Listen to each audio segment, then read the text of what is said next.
All right, let's get Phil Mushnick on the line. Phil, how are you doing today? Hi, David. How are you? I'm doing very good. What's been going on? I don't know. You tell me. I don't know. Have you? What are your thoughts? Did you see the state senator who proposed some sort of legislation regarding drug testing wrestlers? No, I didn't. Tell me about that. Okay, it's actually came out today. I heard it on the radio yesterday. It's State Senator Tom Liebus, a Republican of Binghamton, New York, is recommending mandatory drug testing for pro wrestlers competing in New York. McMahon, basically, this quote from Vince McMahon. The drug testing would be part of the state's licensing requirements. So that would mean commission.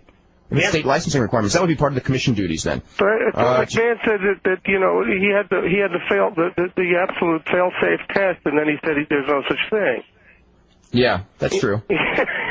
So what was? I'm sorry. It doesn't even like specify what they would be testing for either, whether it be steroids or recreational drugs. Well, they're testing urine or blood. If we're going to test blood, watch out below. Yeah. Mm-hmm. This says that this is McMahon's comments. He goes, "We are performers. We are showmen. He'd be drug testing everyone on Broadway. He'd be drug testing the circus. If he's trying to single us out, that's unconstitutional." Oh God, that's just he's so full of these rationalizations that anyone who wants to parrot the company line can repeat. Sure, there are overdoses in lots of entertainment venues. Movies and theater and things like that, but here's something where these people are billed as the finest conditioned athletes in the world, and yet they keep having this nasty habit of dropping dead in their 20s and 30s. It all goes back to Oregon. Why don't they wrestle in Oregon, Dave? You can answer that better than I. Well, we all know why they don't wrestle in Oregon. I mean, they don't wrestle in Oregon because they don't want to comply with the drug testing. For a guy who has nothing to hide, he sure has a lot to hide, doesn't he? Well, right now he doesn't say he has nothing to hide anymore. I think he used to say. He certainly said that before. He's changed his position on drugs virtually every week. Back in the Zahorian days, when the WWF doctor was indicted by the feds and convicted and imprisoned, he said there was no drug problem. And then he began to realize that no one believed him. He says, we have a pervasive drug problem. Then it was, we have the most stringent, most fail-proof drug testing system in the world. And everyone bought into that, or at least everyone in the mass media who doesn't look at these things. And then it became like, who cares after that? There was a tacit understanding that people are on drugs. Meanwhile, again, the Owen Hart death, which, in its prima facie form, in its superficial form, was an accident, that got all the attention. But the guys are found dead in their hotel rooms in their 20s and 30s, that gets no attention. No, there is Am I something. coming on too strong? No. I mean, it's valid points. It's points that we've all talked about. I don't know what do you have any as far as an idea as far as if you had the power, what could be done to clean as far as at least on the drug issue what to do with wrestling? I mean, would you, as far as drug testing or, because drug testing is hardly fail-safe. We have it in the Olympics, and we all know that there's plenty of people on the Olympics using growth hormone. Oh, absolutely. I mean, and even the Olympic formula, which I believe is 10 times the amount of the normal rate of testosterone, is considered the alarm stage, as opposed to twice as much. No, I don't have an answer. It'd be like 10,000 or something. My answer would be. I think it's six times normal is considered the top to be normal. Yeah. So 5.9 times normal for testosterone would still be within the allowable limits. So imagine that. You could take low doses of testosterone and beat an Olympic drug test. I've learned, Dave, I'm covering sports 23, almost 24 years now. I've learned to follow the money. If the advertisers, if the networks, if they showed even a modicum of sensitivity, and caring about the good and welfare of these wrestlers, it would get cleaned up in a second. But they don't. It's all about money. Nobody cares. As long as they're making money, they don't care if people live or die. Well, that's true, and it's also true in whether it be ice skating or any sport, that has to do with, football. You got it. I was just on the Jim Rome show. We're talking about the proliferation of home runs in the major league. I said, the Major League Baseball lacks a comprehensive drug testing program, and they've turned their head to andro, they've turned their head to creatine.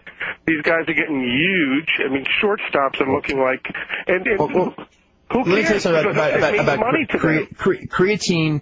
Creatine is a scapegoat that people say when they're on steroids. I mean, I'm not saying that creatine doesn't have its value, but it's a rationalization. It's a dodge. No. It's when you hear about somebody going, I'm on andro or creatine. I think that's in more cases than not a buzzword that they're on steroids, but those are politically palatable ways of saying it they're legal. Because they're legal. Well, you're more well versed at this than I am. What I do know is that whatever's going, it costs money to drug test. And as long as the home run has become the essence of Major League Baseball right now, and it's selling seats, the last thing they want to do is get rid of the home run. If that means like getting into their supplements and things, they'll look the other way. It's just follow the money, and you'll have your answers every single time. I mean, one of the things that McMahon would say is that baseball, and he has brought it up, that baseball and other sports don't steroid test. So therefore, why should I? Let's put it this way, though. I don't know how many people play Major League Baseball. It's 30-some-odd teams or whatever, and, times 25, times 27, whatever the rosters are.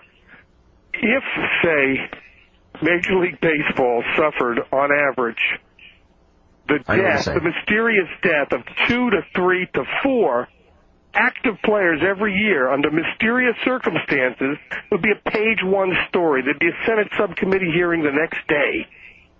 In pro wrestling, it's so closeted that no one knows a darn thing.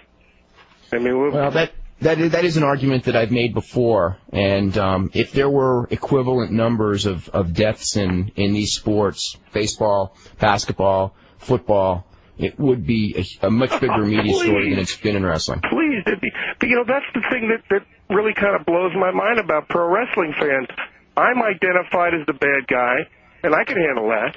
Vince McMahon is identified as the good guy because, after all, he's the king of pro wrestling, and they're pro wrestling fans. But if I were in Vince McMahon's position, these people, these pro wrestling heroes who are dropping dead, they'd be alive.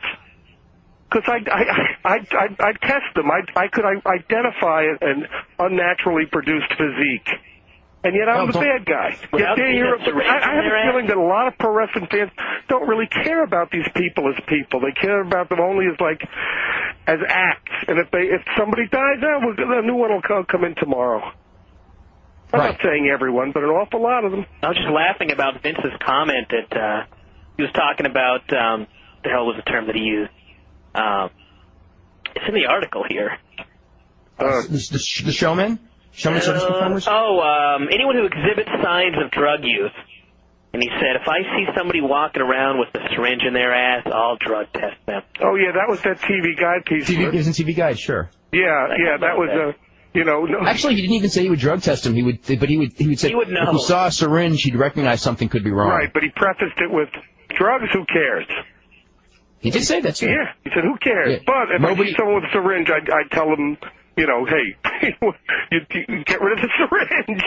Go do that in the bathroom, not here.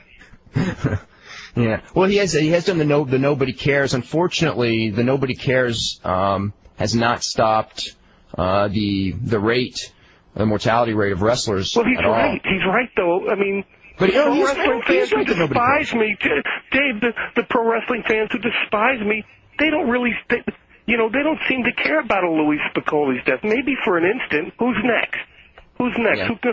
I'm the bad guy. Instead of saying, gee, Vince McMahon's the boss. Doesn't he see what's going on? Doesn't he see this guy swelling up?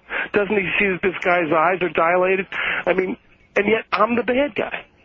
But, you're known by your enemies, too. We have to go to a break right now. I want to make one point real clear on this also, and that is that it's actually, and Phil is actually well aware of this also, and that is that there have been more deaths in the last couple of years in WCW. Not that WWF is that former WWF performers and current, Brian Pillman obviously coming to mind, are hardly immune, but WCW, that's really, their rate is really scary. This is from Daniel D'Angelo, who says that tennis does indeed test for steroids. That's right. I remember that story because Peter Cordo, he mentioned this, was banned for testing positive. That's right. Peter Cordo was. Now, who was the athlete? There was an athlete in some sport who tested positive for steroids, and then they let him play anyway, or they didn't. I forget. Was it? I just remember reading a thing in sports. That would be the World Wrestling Federation. No. I don't know. I know that there's been some weird things. Real quick, I want to mention this also, the Brian Pillman Memorial Show, the third annual Brian Pillman Memorial Show, which is May the 25th. Chris Candido mentioned this on our show the other day. Chris Candido will face Billy Kidman, and also there will be a match. It will be a tag team match involving Chris Benoit, Dean Malenko, Perry Saturn, and Eddie Guerrero. They are going to wrestle against each other, but is exactly what it will be, like which two against which two has not been determined, but they'll probably decide among themselves. Who's sanctioning that, Dave? Is that the WWF? No, that's Les Thatcher. It's totally independent, but right.